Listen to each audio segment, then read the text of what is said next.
မင်္ဂလာပါခင်ဗျာ AOD ကပတ်စင်တင်ဆက်နေတဲ့ Editor စကားဝိုင်းစီစဉ်ကနေကြိုဆိုလိုက်ပါတယ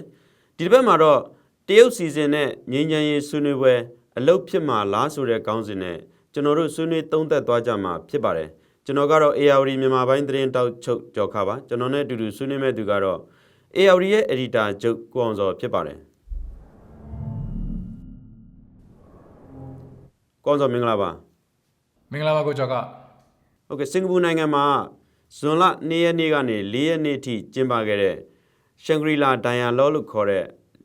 စီးရေးနဲ့လုံခြုံရေးဆွေးနွေးပွဲမှာအရင်နှစ်ကလိုမြန်မာအရေးနဲ့ပတ်သက်ပြီးတော့ခေါင်းစဉ်တစ်ခုအနေနဲ့ဦးစားပေးဆွေးနွေးခဲ့တာတော့မတွေ့ရပါဘူးဒါပေမဲ့ဒီဆွေးနွေးပွဲကိုတက်ရောက်ခဲ့တဲ့အင်ဒိုနီးရှားကာကွယ်ရေးဝန်ကြီးမစ္စတာဆူဘီယန်ကနေပြီးတော့ဒီမြန်မာစစ်တပ်အနေနဲ့နိုင်ငံရေးမှာမပါဝင်သင့်ဘူးလို့သူတိုက်တွန်းပြောဆိုသွားတာတွေ့ရပါတယ်ဆိုတော့မစ္စတာဆူဘီယန်ဆိုလို့ရှိရင်အရင်တော့ဒီအင်ဒိုနီးရှားစစ်တပ်မှာဗိုလ်ချုပ်ဟောင်းတူဖြစ်ခဲ့တာပေါ့လေသူကနေပြီးတော့လေဒီမှာပဲမြန်မာစစ်တပ်ဟာကိုပြည်သူတွေကိုတပ်ဖြတ်နေတဲ့အာဏာရှင်စစ်တပ်ဆိုပြီးတော့တက်တဲ့ပဲပြောဆိုသွားတာတွေ့ရပါတယ်ဆိုတော့ဒါနဲ့ပတ်သက်ပြီးတော့အရင်ဆုံးစဆွေးနွေးပေးပါအောင်ကွန်ဆိုရှန်ဂရီလာ dialogue ဆိုတာကတော့နိုင်ငံရေးစစ်ရေးကိုဆွေးနွေးတဲ့ forum တစ်ခုပေါ့နော် conference တစ်ခုပေါ့အဲ့ဒီမှာမေကွန်းတစ်ခုကိုသူကပြန်ဖြေသွားတာပေါ့ဖြေသွားတဲ့သူကတော့အင်ဒိုနီးရှားနိုင်ငံကာကွယ်ရေးဝန်ကြီးဖြစ်ပါတယ်ဆိုတော့အဓိကပြောသွားတာတော့ကျွန်တော်နားလည်တာကတော့မြန်မာစစ်ကောင်စီရဲ့လုပ်ရဟာပြည်သူပြည်သားတွေကိုဒုက္ခရောက်စေတယ်မြန်မာနိုင်ငံမှာစစ်အာဏာသိမ်းတာမအောင်မြင်တဲ့အကြောင်းကိုအင်ဒိုနီးရှားကာကွယ်ရေးဝန်ကြီးကနေပြီးတော့ confirmation လုပ်သွားထပ်ပြီးတော့အတည်ပြုပြောသွားတယ်လို့ပဲကျွန်တော်ကတော့အဲ့လိုပဲအဓိပ္ပာယ်ကောက်ပါတယ်ဆိုတော့သူပြောသွားတဲ့အထက်မှာတော့အင်ဒိုနီးရှားစစ်တပ်ကပြည်သူတွေရဲ့စစ်သားဖြစ်တယ်ပြည်သူတွေကပေါက်ဖွာလာတယ်ဆိုစကားကိုပြောသွားတာပေါ့နော်ပြည်သူမရှိရင်တော့ဘာမှမရှိကျွန်တော်တို့ကဘာမှမဟုတ်ပါဘူးဆိုတာမျိုးအဓိပ္ပာယ်တက်ရောက်တဲ့စကားကိုသူကပြောသွားတာဒါအပြင်စစ်တပ်ဟာပြည်သူပြည်သားတွေကိုပြန်ပြီးအကြမ်းမဖက်သင့်ဘူးဆိုတဲ့စကားကိုသူပြောသွားတာတွေ့ရတယ်ဒီလိုပြောသွားတာနဲ့ပတ်သက်ပြီးတော့မြန်မာစစ်ကောင်စီကသူတို့ရဲ့ဂုဏ်သိက္ခာကိုကာကွယ်ဖို့အတွက်ဘာမှအခုချိန်ကြီးတရားဝင်တုံ့ပြန်တာကိုကျွန်တော်တို့မတွေ့ရသေးဘူးတကယ်တော့ပြန်ပြီးလေ့လာကြည့်မယ်ဆိုရင်1990နောက်ပိုင်းမှာနိုင်ငံရေးအာဏာကိုဆက်ပြီးဘယ်လိုယူမလဲဆိုတဲ့ကိစ္စမှာအင်ဒိုနီးရှား model ကိုမြန်မာစစ်အစိုးရကယူခဲ့တယ်လို့ကျွန်တော်နားလည်ထားခဲ့တာဖြစ်ပါတယ်ဆိုတော့အခြေခံဥပဒေဆွဲတဲ့အခါမှာဆိုရင်လည်းစစ်တပ်က25ရာခိုင်နှုန်းယူတဲ့ကိစ္စဒါအပြင်အရေးကြီးတဲ့ဝန်ကြီးဌာနတွေကိုစစ်တပ်ကဆက်ပြီးယူထားဖို့ကိစ္စဒါအပြင်စီးပွားရေးကဏ္ဍတွေမှာစစ်တပ်ကဆက်ပြီးထိန်းချုပ်ထားဖို့ကိစ္စတွေအစအသေးချာစီမံပြီးတော့ဆွဲခဲ့တာဖြစ်ပါတယ်ဒါကြောင့်လဲ2008အခြေခံဥပဒေနဲ့စစ်တပ်က25ရာခိုင်နှုန်းဟာမြန်မာစစ်တပ်ပြန်ပြီးအာဏာမသိမ်းဖို့အတွက်မိမိကိုယ်ကိုထိန်းချုပ်ထားတာဖြစ်တယ်လို့နိုင်ငံရေးသူတွေတီးရနေပြီးတော့ခံမှန်းခဲ့တာဖြစ်တယ်အဲ့ဒါမျိုးကိုလည်းမြန်မာစစ်တပ်ဘက်ကနေပြီးတော့အတန်ထုတ်တာမျိုးကိုကျွန်တော်တို့တွေ့ခဲ့ရတာဖြစ်ပါတယ်ဒါပေမဲ့တကယ်မှာတော့2021မှာအာဏာသိမ်းစရာမလိုတဲ့စစ်တပ်ကဘာကြောင့်အာဏာသိမ်းလဲဆိုတာကတော့အာဆီယံအပါအဝင်အားလုံးကခေါင်းကုပ်ပြီးမေးနေတဲ့မေးခွန်းပဲဖြစ်တယ်လို့ကျွန်တော်ပြောချင်ပါတယ်အင်ဒိုနီးရှားနိုင်ငံသားဝန်ကြီးပြောသွားတာကတော့အဓိကအချုပ်ကတော့မြန်မာစစ်တပ်ကအချမ်းဖက်စစ်တပ်ဖြစ်နေတယ်လို့ပြောသွားတာလို့ကျွန်တော်သုံးသပ်ပါတယ်ဟုတ်ကဲ့အာဆီယံအဖွဲ့ဝင်နိုင်ငံတနိုင်ငံဖြစ်တဲ့အင်ဒိုနီးရှားအခုလိုပြောလိုက်တဲ့အချိန်ဟာပေါ့လေဒီကျွန်တော်တို့ရဲ့အိမ်နီးချင်းတရုတ်နိုင်ငံကနေပြည်တော်ကိုလမ်းဖောက်နေတဲ့ကာလလည်းဖြစ်တာပေါ့တစ်ဖက်မှာဆိုလို့ရှိရင်လည်းတရုတ်ကဒီမြန်မာစစ်တပ်နဲ့မြန်မာစစ်ကောင်စီနဲ့တိုင်းသားလက်နက်ကင်မဟာမိတ်၃ဘွဲ့ဖြစ်တဲ့AA TNL နဲ့ကိုကန့်တို့ကိုဒီမိုင်းလာမှာဆွေးနွေးဖို့ဆိုပြီးတော့စီစဉ်ပေးတာလည်းရှိပါတယ်ဆိုတော့ဒီငြိမ်းချမ်းရေးဆွေးနွေးပွဲကရောဒီတိုးတက်ဖြစ်ထွန်းမှုတွေဘယ်လောက်ထိရှိလာနိုင်မယ်လို့များကွန်စော့အနေနဲ့သုံးသပ်မိလဲဟုတ်ကဲ့တရုတ်နိုင်ငံခြားရေးဝန်ကြီးရဲ့ခီးစဉ်တရုတ်အထူးတန်ရဲ့ခီးစဉ်တရုတ်ကွန်မြူနစ်ပါတီကအရှေ့တောင်အာရှဌာနကညွှန်ကြားမှုချုပ်ရဲ့ခီးစဉ်အဲ့ခီးစဉ်နေနဲ့တူတရုတ်ကခြေလမ်းစိတ်လာတော့ကျွန်တော်လွန်ခဲ့တဲ့3-5လအစပြီးတွေ့ရတာဖြစ်ပါတယ်အဲ့ဒီအထဲမှာတရုတ်နိုင်ငံသားဝန်ကြီးရဲ့ခီးစဉ်နောက်ပိုင်းမှာတော့ဒီမြောက်ပိုင်းကအဖွဲ့တွေနဲ့ငြိမ်းချမ်းရေးဆွေးနွေးပွဲလိုကိစ္စကိုတိုက်တွန်းလာတာကိုကျွန်တော်တို့တွေ့ရတာဖြစ်တယ်အဲ့တော့အဲ့မြောက်ပိုင်းအဖွဲ့တွေထဲမှာဆိုရင်လည်း Arakan Army လို့ခေါ်တဲ့ရခိုင်တပ်မတော်နောက် TNL နဲ့ MNDAA ကိုကန့်အဖွဲ့တွေကိုပဲရွေးပြီးခေါ်တွေ့တာကိုကျွန်တော်တို့တွေ့ရတာဖြစ်ပါတယ်အဲ့တော့မြန်မာဘက်ကတော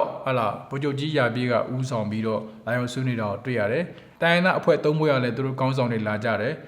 တရုတ်ကတော့ယူနန်ကနေအထူးတန်ခန့်ထားတဲ့မစ္စတာကော့ပေါင်းတက်ရောက်တာတွေ့ရတယ်လို့ကျွန်တော်နားလည်ထားပါတယ်အဲ့တော့တရုတ်ရဲ့ဆွဲဆောင်မှုဖိအားပေးမှုကြောင့်လာခဲ့တဲ့သုံးပွဲကတော့အဲ့ဆွေးနွေးပွဲကိုမတက်ခင်ကတည်းကလက်မှတ်ထိုးဖို့သဘောတူညီချက်တွေကိုယူဖို့အစီအစဉ်မရှိဖို့မရဘူးလို့ကျွန်တော်တို့နားလည်ထားပါတယ်မြန်မာစစ်ကောင်စီဘက်ကတော့ပြောင်းနဲ့ဆက်ဆံနေဆွေးနွေးတယ်လို့ကျွန်တော်တို့သိရတယ်ဒါပေမဲ့သူတို့ပြောတဲ့အချက်တွေကတော့မြန်မာနိုင်ငံမှာကျင်းပပြုလုပ်မဲ့ပါတီစုံဒီမိုကရေစီရွေးကောက်ပွဲကိုထောက်ခံဖို့တိုင်းသားတွေရဲ့ကိုယ်ဝန်ပြဋ္ဌာန်းကိစ္စတွေဆွေးနွေးဖို့ပြီးတော့ NCA လမ်းကြောင်းနဲ့ဆက်သွားဖို့နဲ့2008အခြေခံဥပဒေတိုင်းဆောင်ရွက်သွားဖို့ဆိုတာတွေပါတာဖြစ်ပါတယ်ဆိုတော့ဒီထဲမှာထည့်ပြောသွားတာအာဏာသိမ်းတာမဟုတ်တဲ့အကြောင်းနဲ့အာဏာထိန်းတာဖြစ်တဲ့အကြောင်းနဲ့ထည့်သွင်းပြောကြားသွားတာတွေ့ရပါတယ်ဒီထဲမှာအသစ်ဆန်ဘာမှပါတာမဟုတ်ဘူးဆိုတာကိုလည်းကျွန်တော်တို့တွေ့ရတာဖြစ်တာပေါ့နော်အဲ့ဆွေးနွေးဖို့တက်ရောက်ခဲ့တဲ့တိုင်းသားအဖွဲ့သုံးဖွဲ့ကတော့မြန်မာစစ်ကောင်စီရဲ့သဘောထားကိုပဲလာရောက်နားထောင်တယ်လို့ပြောကြားခဲ့တယ်ဆွေးနွေးပွဲဘာရလက်မှမရှိခဲ့ဘူးဒါပေမဲ့နှစ်ဖက်စလုံးကဖန်ဆီးခံထားတဲ့သူတွေပြန်ထုတ်ရင်းနဲ့မိုကားမုံတိုင်းတန်ခံရတဲ့သူတွေကိုအကူအညီပေးနိုင်ရေးလမ်းကြောင်းဖွင့်ကိစ္စတွေကိုတော့သဘောတူညီမှုရခဲ့တယ်ဆိုတာကျွန်တော်နားလည်ထားပါတယ်ဆိုတော့အဓိကကတော့တရုတ်ကတော့သူ့ရဲ့နေဆက်တည်ငြိမ်ရေးနဲ့သူ့ရဲ့အကျိုးစီးပွားတွေကာကွယ်စောင့်ရှောက်ဖို့အတွက်ဟာလားဒီဆွေးနွေးပွဲကိုစီစဉ်နေလို့ကျွန်တော်တို့ယူဆရတယ်မြန်မာစစ်ကောင်စီနဲ့တရုတ်နဲ့ကြားမှာတူတာတစ်ချက်ကတော့မြန်မာစစ်ကောင်စီကလည်းဒီအဖွဲ့တွေနဲ့ဆွေးနွေးဖို့လိုတယ်ဘာကြောင့်လဲဆိုတော့ဒီအဖွဲ့တွေကPDF တွေနဲ့တွဲပြီးတော့လောလောဆယ်တိုက်ခိုက်စစ်ကောင်စီကိုတိုက်ခိုက်နေတဲ့အင်အားကြီးတဲ့အဖွဲ့တွေဖြစ်လာလို့ပဲဖြစ်ပါတယ်ဒီမိုင်းလာမှာဒီညီနောင်မဟာမိတ်၃ဘွဲနဲ့အတူတူခုနဒီစစ်ကောင်စီဘက်ကနဲ့အဖွဲ့ကိုယ်စားလှယ်အဖွဲ့တွေနဲ့တွားရောက်ဆွေးနွေးနေတဲ့တစ်ချိန်တည်းမှာပဲဟာဒီမုံကိုဘက်မှာစစ်တပ်ကအင်အားစစ်ရေးအရာဖိအားပေးတာတွေလာဒီဝင်လာတာတွေဖြစ်ခဲ့တယ်ဒီတိုက်ပွဲတွေစဖြစ်ခဲ့တယ်ပေါ့နောက်ကနေဝင်ပစ်တဲ့ဟာမျိုးတွေလုပ်ခဲ့တယ်အဲ့ဒီကနေတိုက်ပွဲတွေကစသွားပြီးတော့အခုကျွန်တော်တို့ဒီဆွေးနွေးနေတဲ့ဒီ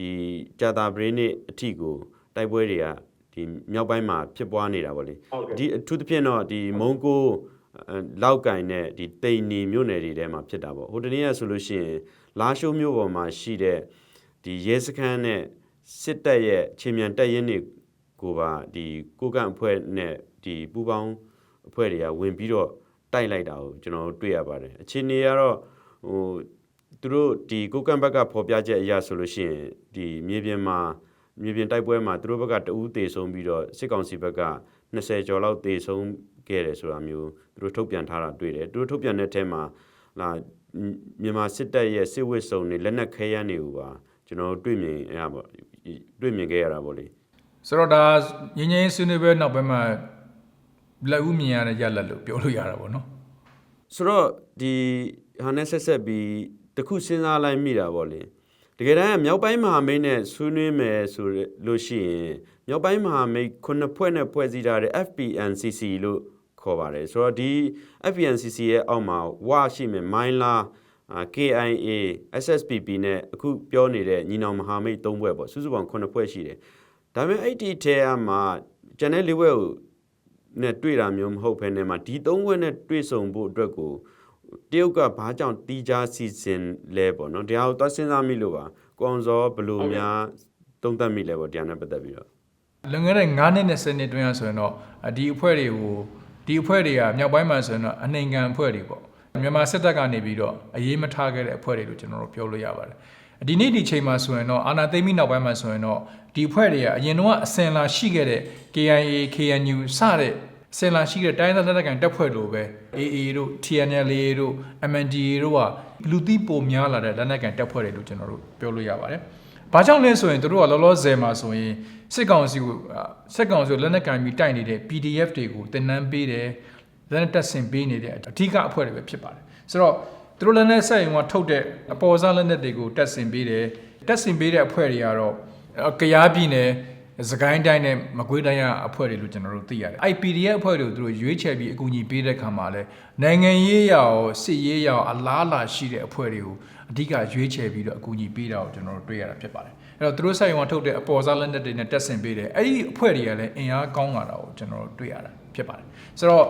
့အဲ့ဒီအဖွဲ့၃ဖွဲ့ကူညီနေတဲ့ PDF အဖွဲ့တွေရဲ့အင်အားကိုခံမှန်းတွက်ဆကြည့်မယ်ဆိုအင်အား1000ကျော်နဲ့1000ခွဲဝန်းကျင်ရှိမယ်လို့ကျွန်တော်တို့ခံမှန်းလို့ရတယ်အဲ့ဒီအဖွဲ့တွေကလည်းစကိုင်းမကွေးနဲ့ကယားမှာလက်နက်အပြည့်အစုံနဲ့လှုပ်ရှား နေတာကိုကျွန်တော်တွေ့ရတာဖြစ်ပါတယ်ဒါတကယ်တော့စစ်ကောင်စီတွေလုံခြုံရေးရတကယ်အကြီးကျယ်တဲ့စိန်ခေါ်မှုတစ်ခုဖြစ်လာတာကိုကျွန်တော်တွေ့ရတာဖြစ်ပါတယ်ဆိုတော့အင်အားကြီးမှလာတဲ့အဲ့ဒီ PDF တွေနဲ့သူတို့ကိုအကူအညီအဓိကပေးနေတဲ့အဲ့ဒီ၃ဘွဲပေါ့နော် AA TNL နဲ့ MNDAA တို့ခွဲထုတ်ဖို့စ조사ရတဲ့ view ဟာတော့စစ်ကောင်စီရဲ့ view ဟာလို့ကျွန်တော်ထင်ပါတယ်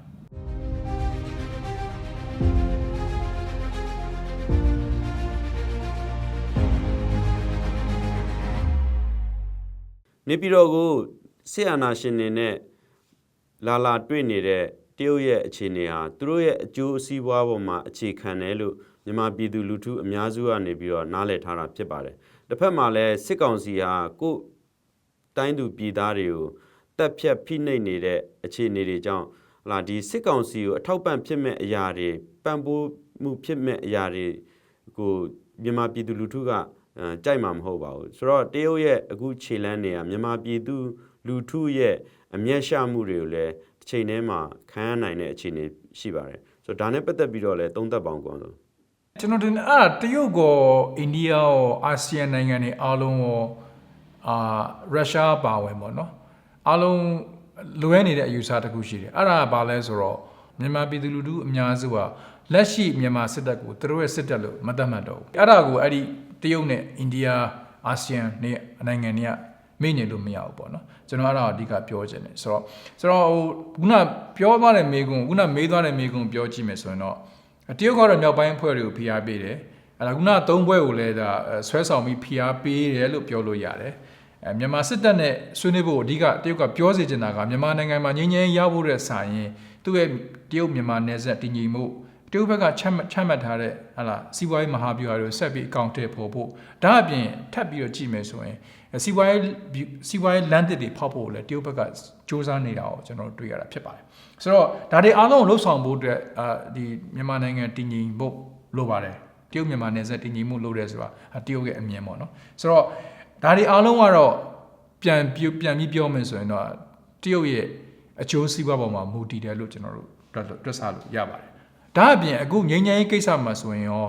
တရုတ်ကဘယ်လောက်ထိယုံကြည်ရတဲ့ပွဲစားလဲပေါ့နော် honest broker လို့ပြောတာပေါ့နော်ငြိမ်းချမ်းရေးကိစ္စမှာတရုတ်ကဝင်ကူခဲ့လို့အောင်မြင်ခဲ့တာမျိုးရှိခဲ့လားမရှိခဲ့ပါဘူးတရုတ်ကဒီလိုပဲမီးစားတစ်ဖက်ရေမုတ်တစ်ဖက်နဲ့ပဲ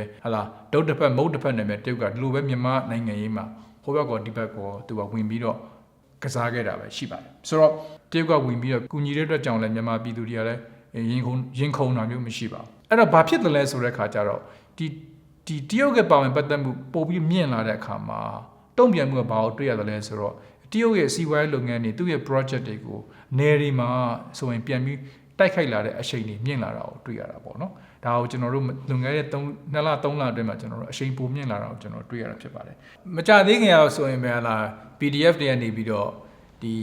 တရုတ်စီမံကိန်းဖြစ်တဲ့လက်ပတောင်းတောင်ကျင်းနီစီမံကိန်းကိုဝင်ပြီးတိုက်ခိုက်တာတွေကျွန်တော်တို့တွေ့ခဲ့ရတယ်ပေါ့နော်ဒါတွေကိုကြည့်မယ်ဆိုရင်တော့ဒါတရုတ်ရဲ့လက္ခဏာမကောင်းဘူးဒါဟာ